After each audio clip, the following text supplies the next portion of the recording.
Hello my dear students, welcome. आज हम class 10th chapter 9 heredity and evolution के बारे में पढ़ेंगे। बेटा हेरिडिटी क्या होता है? हेरिडिटी के बारे में हमने आपको पहले जो है वीडियो में बता दिया है। हेरिडिटी मीन्स जो होता है the transfer of characters of father and mother to their children and so on. Means the transfer of parental characters from one generation to next generation is known as heredity. और heredity को ही बेटा जो अध्ययन होता है बेटा वह जेनेटिक्स हम लोग पढ़ते हैं। और हेरिडिटी के ही कारण क्या होता है बेटा, बच्चों में और माता पिता में उनके संतानों में समानता बनी रहती है। Heredity means the transfer of parental characters from one generation to next generation is known as heredity. ठीक। और दूसरा आता है इसमें बेटा इवोल्यूशन। इवोल्यूशन मीन्स बेटा होता है उद्विकास। देखिए हेरिडिटी में हम लोगों ने पढ़ा था मेंडल के तीनों नियम। बेटा मेंडल के तीनों नियम क्या था? Law of dominance, law of segregation, law of independent assortment. इस पर वीडियो बेटा बनाया गया है और डिटेल वीडियो इसको आप जाकर पहले देख लेंगे। ठीक है। इसके बाद हम लोगों ने बेटा हेरिडिटी में देखा था इनकम्प्लीट डोमिनेंस भी देखा था और कोडोमिनेंस भी देखा था। बट आज हम नेक्स्ट जो है टॉपिक इवोल्यूशन के बारे में डिस्कस करेंगे। देखिए बेटा इवोल्यूशन क्या होता है? इवोल्यूशन का जो हिंदी होता है बेटा वह उद्विकास होता है। ठीक। The formation of complex organisms from simpler ones over a long period of time is called as evolution. Means complex organism का बनना सिंपलर ऑर्गेनिज्म से लंबे अंतराल में जो कॉम्प्लेक्स ऑर्गेनिज्म बने हुए हैं सिंपल ऑर्गेनिज्म से, उसे ही बेटा हम इवोल्यूशन कहते हैं। मीन्स जो आज का मानव है बेटा वह पहले भी ऐसा नहीं था, लाखों हजारों साल पहले भी ऐसा नहीं था। जैसा कि कहा जाता है कि मानव की जो उत्पत्ति हुई है वह बंदरों से हुई है बेटा। मीन्स आज का मानव जैसा आज है वह उनके पूर्वज यानी लाखों साल पहले वैसे नहीं थे, उनमें काफ़ी अंतर था। मीन्स इसे ही जो लाखों साल पहले में जो अंतर हुआ था, जो डिफरेंसेस था, वह धीरे धीरे जो है अंतर आज बढ़ता गया और उसमें काफ़ी चेंजेस आए। और आज का जो मानव है वह काफ़ी डेवलप्ड मानव है। तो वो लाखों साल के बाद जो आज मॉडर्न मैन की उत्पत्ति हुई है, इसे जो क्रमिक विकास है इसे ही हम कहते हैं इवोल्यूशन। ठीक है ना। The formation of complex organisms from simpler ones over a long period of time is called as evolution. Means मानव का ही नहीं, सारे ऑर्गेनिजम्स जो आप प्रेजेंट डेज में देख रहे हैं वह लाखों वर्ष पहले, हजारों वर्ष पहले बेटा ऐसे नहीं थे। उनमें वातावरण के आधार पर और जेनेटिक के आधार पर काफ़ी परिवर्तन हुआ है और परिवर्तन होने के बाद वह अपने वातावरण में धीरे धीरे बेटा अनुकूलित हुए हैं, एडेप्टेड हुए हैं और फिर धीरे धीरे उनमें चेंजेस हुए और वे चेंजेस जो है धीरे धीरे अस्थायी हो गए और आज के जो क्लाइमेटिक सिचुएशन है, कंडीशन उसमें रहने लायक बन गए। तो इस चेंजेस को ही बेटा इवोल्यूशन कहते हैं। ठीक है। तो इवोल्यूशन कैसे पता चला कि इवॉल्व हुए हैं? जितने भी ऑर्गेनिजम्स हैं वो इवॉल्व हुए हैं, वो कैसे पता? इसमें हमको बहुत सारे जो है प्रमाण मिलते हैं बेटा, साक्ष्य मिलते हैं। वह जो साक्ष्य होता है जो जिसे हम एविडेंसेस ऑफ एवोल्यूशन कहते हैं, उसके बारे में हम देखते हैं कि एविडेंसेस ऑफ एवोल्यूशन बेटा आता है जैसे कि उद्विकास का जो क्रम हुआ है उसका प्रूफ मिलता है हमको फॉसिल्स के द्वारा। जो फॉसिल्स हैं, फॉसिल्स मीन्स बेटा जीवाश्म होता है। ठीक है। इसके द्वारा मिलता है। दूसरा नंबर पे आता है कॉम्परेटिव मॉर्फोलॉजी। मीन्स हम जो मॉर्फोलॉजी यानी जो जानवर या जो ऑर्गेनिजम्स हैं उनका जो आकार देखते हैं, आकार के बारे में जब अध्ययन करते हैं उनके बाह्य आकार के बारे में और उनकी तुलना करते हैं एक ऑर्गेनिज्म का बाह्य लक्षण दूसरे ऑर्गेनिज्म से, तो भी हमको पता चलता है कि एक ऑर्गेनिज्म जो है वह इवॉल्व हुआ है दूसरे ऑर्गेनिज्म से। जैसे कि बेटा मछलियों का विकास जो हुआ है वह वाटर में हुआ है और उसके बाद फ्रॉग्स भी देखते हैं आप, जो मेढक होते हैं वो भी वाटर में रहते हैं, लेकिन उनमें जो है एडेप्टेशन हुआ है वह वाटर के अलावा लैंड पर भी रह सकते हैं। बेटा मछलियाँ जो होती हैं वो ज़्यादातर जो मछलियाँ होती हैं उनके श्वसन के लिए बेटा सभी मछलियों में गिल्स होता है। ये सबको पता है कि मछलियाँ जो सांस लेती हैं वो गिल से लेती हैं। लेकिन जो फ्रॉग्स होते हैं बेटा मेढक, वो जो अगर उनका जो टैडपोल होता है, टैडपोल मीन्स उनका जो बच्चा होता है वह पानी में जब रहता है तो वो सांस लेता है बेटा किससे?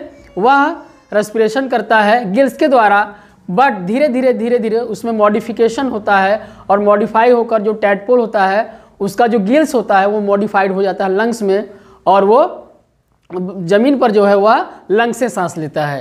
तो इसमें क्या है कि जो मॉर्फोलॉजी होती है, आकार के बारे में ही अध्ययन करें हम, उसका कंपेरेटिव एनालिसिस करें तो हमको पता चलता है एक ऑर्गेनिज्म जो है वह इवॉल्व हुआ दूसरे ऑर्गेनिज्म से।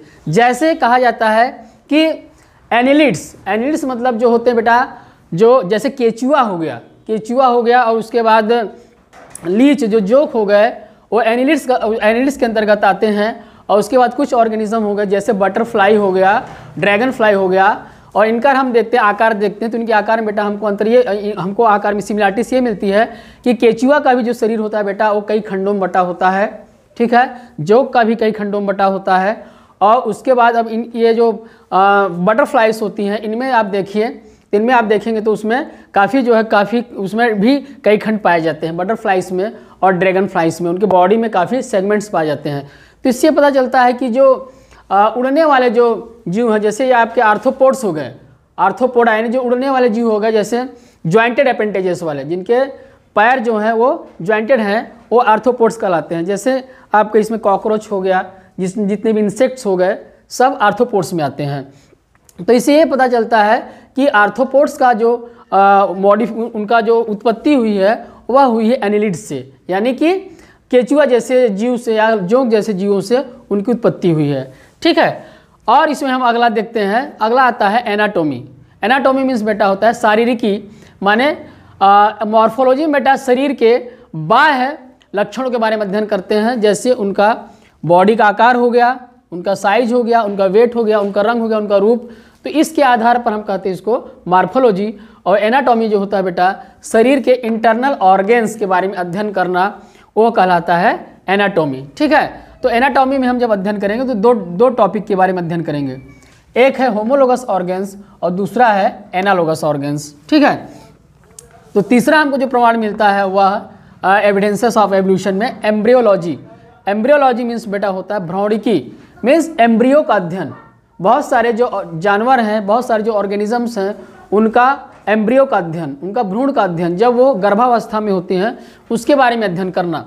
जैसे मान लीजिए हम लोग को देखा जाए तो हम लोग बेटा ह्यूमन है, ठीक है, मैन है। उसके बाद अगर देखा जाए फिशेस, फ्रॉग्स, रेप्टाइल्स, बर्ड्स, सारे जो है ऑर्गेनिज्म यानी जितने भी वर्टिब्रेट्स हैं, जितने भी वर्टिब्रेट्स ऑर्गेनिज्म हैं, भले ही वो एक दूसरे से बहुत ही डिफरेंट रखते हों, डिफरेंसेस हों उनमें, लेकिन अगर उनका हम एम्ब्रियो देखें, भ्रूणावस्था देखें, तो शुरुआती अवस्था जो होती है बेटा गर्भावस्था में सबका समान ही उत्पत्ति होता है।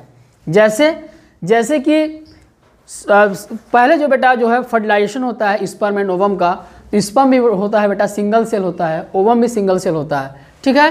तो स्पर्म क्या है बेटा, जिस प्रकार से एक आप जैसे हम अमीबा कहते हैं, अमीबा जो होता है एक प्रोटोजोआ है यानी एक सिंगल ऑर्गेनिज्म है, उसी प्रकार से एक मान लीजिए अगर स्पर्म देखा जाए तो स्पर्म भी एक सिंगल जो है सेल होता है, जिस प्रकार से अमीबा होता है, ठीक है। ओवम भी एक सिंगल सेल है, बट इनका जब फ्यूजन होता है बेटा तो क्या बनता है, जायगोट बन जाता है, ठीक है। जायगोट बनता है, जायगोट का जो है वह एम्ब्रियो में गर्भावस्था में उसमें क्लीवेज होता है, उसमें ढेर सारे जो है सेल डिवीज़न होते हैं, क्लीवेज होता है, कई बार जो है उसमें विखंडन होता है और एक बॉल ऑफ मास बन जाता है वो जायगोट। तो उसके बाद उससे क्या बनता है बेटा, एम्ब्रियो बनता है। एम्ब्रियो बनने के बाद बेटा फिर उसमें बॉडी का निर्माण होता है, और वो बॉडी जो होता है बेटा जैसे मान लीजिए पहले भ्रूणावस्था में श्वसन के लिए मैंने सांस लेने के बेटा, क्योंकि हम लोग इस समय हमारे पास कोई लंग्स नहीं होता है सांस लेने के लिए गर्भावस्था में, और वहाँ का जो मीडियम होता है सराउंडिंग जो होता है बेटा वह लिक्विड मीडियम होता है, मीन्स माँ के पेट में गर्भ में जो होता है बेटा वह लिक्विड मीडियम में होता है। तो वहाँ श्वसन के लिए बेटा हमारे पास लंग्स नहीं होता है। तो चाहे वह फिश हो, चाहे वह एम्फीबिया हो, चाहे रेप्टिलिया हो, चाहे वो बर्ड्स हो, चाहे वह मैमल्स हो, सबका जो एम्ब्रियो होता है बेटा उस अवस्था में यानी गर्भ में श्वसन के लिए बेटा वो सांस के लिए गिल से ही सांस लेता है। तो अगर वह फिश है तो उसका गिल्स परमानेंट रहता है, अगर फ्रॉग है तो चेंज हो जाता है, पहले गिल्स रहता है, फिर टैडपोल में गिल्स रहता है, उसके बाद वह चेंज हो जाता है लंग्स में, और उसके बाद जो ऑर्गेनिज्म उससे ज़्यादा डेवलप्ड है जैसे मैन हो गया तो उसका जो है धीरे धीरे भ्रूणावस्था में ही यानी एम्ब्रियो में ही उसका जो है आगे जब डेवलपमेंट होता है तो वो बन जाता है लंग्स में विकसित हो जाता है। तो इससे पता चलता है कि सिंपलर ऑर्गेनिज्म मीन्स जो कॉम्प्लेक्स ऑर्गेनिज्म है उनका विकास जो बेटा हुआ है वह सिंपलर ऑर्गेनिज्म से हुआ है। ठीक है, तो ये सारे एविडेंस हमको देते हैं कि पता चलता है कि इवोल्यूशन हुआ है। पहले सिंपलर ऑर्गेनिज्म ही थे, उसके बाद जो है कॉम्प्लेक्स ऑर्गेनिज्म धीरे धीरे उनकी उत्पत्ति हुई है। फिर चौथे नंबर पे आता है बेटा ज्योग्राफिकल डिस्ट्रीब्यूशन मीन्स भौगोलिक विन्यास। ज्योग्राफिकल डिस्ट्रीब्यूशन से बेटा हमको क्या पता चलता है कि मान लीजिए भौगोलिक वातावरण कहाँ का क्या है। मान लीजिए हम लोग प्लेन एरिया में रहते हैं, तो प्लेन एरिया में जो यहाँ की जो फसलें हैं, यहाँ का जो वेजिटेशन है वह हिल एरिया से अलग होगा। ठीक है, यहाँ पे जो ऑर्गेनिज्म होंगे वो अलग होंगे। लेकिन जहाँ पर आइस है, जहाँ पोलर रीजियंस हैं, पोलर रीजियंस में जो ऑर्गेनिज्म होते हैं बेटा वहाँ पर उनको अडेप्टेशन के लिए मीन्स आइस में रहने के लिए, ठंड से उनको बचने के लिए उनके शरीर पर ढेर सारे बाल पाए जाते हैं, मीन्स ढेर सारे फर पाए जाते हैं। और उसके बाद जो वाटर में रहते हैं बेटा उनको तैरने के लिए उनका बॉडी जो होता है स्ट्रीमलाइंड हो जाता है और उनके लिए फिन्स होते हैं और स्लिपरी होता है उनका बॉडी। तो धीरे धीरे जो है उनमें जो है बेटा भौगोलिक डिस्ट्रीब्यूशन के आधार पर यानी ज्योग्राफिकल डिस्ट्रीब्यूशन के आधार पर उनके बॉडीज़ में ढेर सारे चेंजेस हो जाते हैं। तो ये सब सारे जो है हमको प्रमाण देते हैं कि इवोल्यूशन हुआ है। एक और आता है टॉपिक बेटा वेस्टिजियल ऑर्गन्स। वेस्टिजियल ऑर्गन्स को बेटा हम कहते हैं अवशेषी अंग। वेस्टिजियल ऑर्गन क्या है? अवशेषी अंग बेटा ऐसे अंग जो हमारे शरीर में अवशेष के रूप में प्रेजेंट है, यानी उनका शरीर में अब कोई कार्य नहीं है, पहले रहा होगा। यानी हमारे एंसिस्टर्स में, हमारे पूर्वज में वो अंग फंक्शनल थे और वो पूरे वेल डेवलप्ड अवस्था में थे। लेकिन आज वो जो अंग है, जो वेस्टिजियल ऑर्गन्स हैं, वो पहले तो उपस्थित थे, उनका कार्य था, लेकिन जैसे जैसे चेंजेस हुआ है उनके फीडिंग हैबिट में, भोजन करने की आदत में, वो ऑर्गन जो है एडेप्टेशन हुआ है, वो जो है धीरे धीरे अंग में परिवर्तन आ गया और आज वो एकदम लेस डेवलप्ड अवस्था में पाए जाते हैं। तो वेस्टिजियल ऑर्गन्स क्या होता है बेटा? देखिए, organs in the body which are present in reduced form and do not perform any function today but were function in ancestors are called vestigial organs.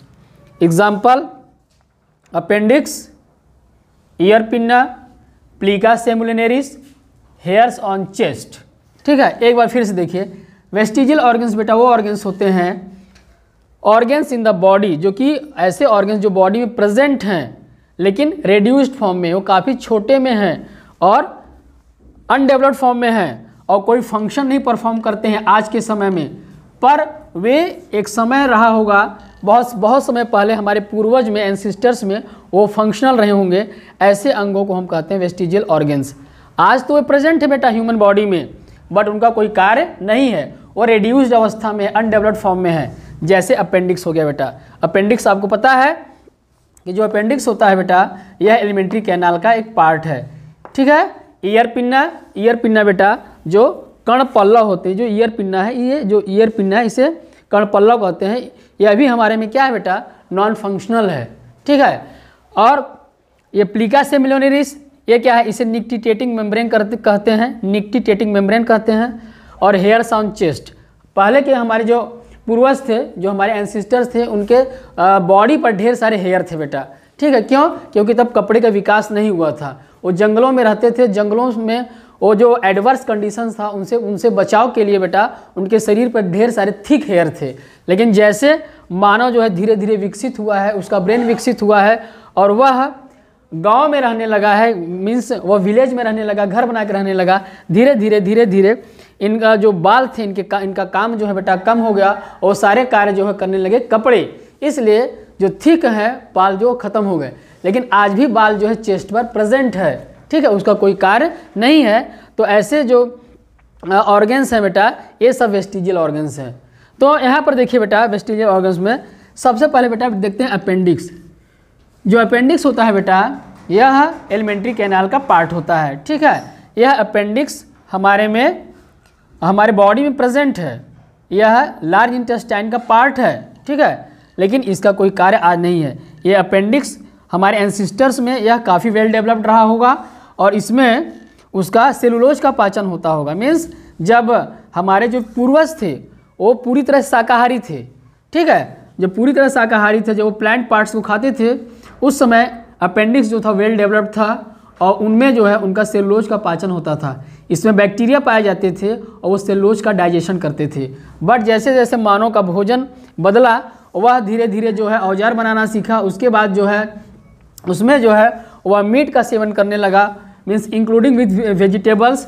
तो उसके बाद धीरे धीरे अपेंडिक्स का कार्य बेटा कम हो गया और ये आज हमारे शरीर में वेस्टिजियल ऑर्गन के रूप में पाए जाते हैं, अनडेवलप्ड फॉर्म में है। इसका कोई कारण नहीं है बेटा, बल्कि यह उल्टा जो है इन्फेक्शन, अगर इसमें बैक्टीरियल इन्फेक्शन हो जाता है तो एक प्रकार का रोग पैदा कर देता है जिसे कहते हैं अपेंडिसाइटिस। दूसरा बेटा ईयर पिन्ना, देखिए ईयर पिन्ना क्या है बेटा, कर्ण पल्लो। जो ये कर्ण पल्लो होता है बेटा मैन का, जो ये कर्ण पल्लो है ये पूरी तरह से नॉन फंक्शनल है। बट अन्य मैमल्स जैसे देख लिया जाए, गाय हो गए, भैंस हो गए, रैबिट हो गए, डियर हो गए, उनमें ये फंक्शनल होता है बेटा। मीन्स कहीं कोई साउंड आता है, उस साउंड को कैच करने के लिए जो ईयर पिन्ना होता है वो अपने कान के जो कर्ण पल्लो होते हैं उसको इधर उधर ऐसे ऐसे हिला सकते हैं और साउंड को कैच कर सकते हैं कि आवाज़ किधर से आ रही है। तो उनमें फंक्शनल है, लेकिन हमारे में क्या है, नॉन फंक्शनल है ईयर पिन्ना। इसलिए यह क्या है, वेस्टिजियल ऑर्गन्स है। अगला है बेटा प्लीका सेमुलोनेरिस। प्लीका सेमुलोनेरिस क्या होता है बेटा, इसका दूसरा नाम है निक्टिटेटिंग मेम्ब्रेन। यह हमारे आँखों में प्रेजेंट होता है बेटा। देखिए जब मैन में, यानी कि जब ह्यूमन बीइंग था, यानी जो मैमल्स थे, उन मैमल्स में जब ये वाटर में रहते होंगे, उनमें डेवलपमेंट नहीं हुआ होगा, तो हमारे में आज जो बेटा हमारे आँखों में जो बेटा डेवलप है क्या, आईलिड है, पलक पाया जाता है, ठीक है। लेकिन क्या सांप में पलक पाया जाता है, सांप में पलक नहीं होता है बेटा। फिशेस में पलक नहीं होता, पलकें नहीं होती, आईलिड नहीं होता है। तो उस समय उनमें जो है प्लीका सेमुलोनेरिस डेवलप्ड होता है, ठीक है। और जो फिशेस होती हैं उनमें प्लीका सेमुलोनेरिस डेवलप्ड होता है, यानी पानी को जो है वह ट्रांसपेरेंट मेम्ब्रेन होता है बेटा। आँख में ट्रांसपेरेंट मेम्ब्रेन है जो आई बॉल को पूरा कवर किए हुए रहता है और वो ट्रांसपेरेंट होता है। मछलियों में बेटा यह वेल डेवलप्ड होता है, उसमें स्नेक में वेल डेवलप्ड है बेटा।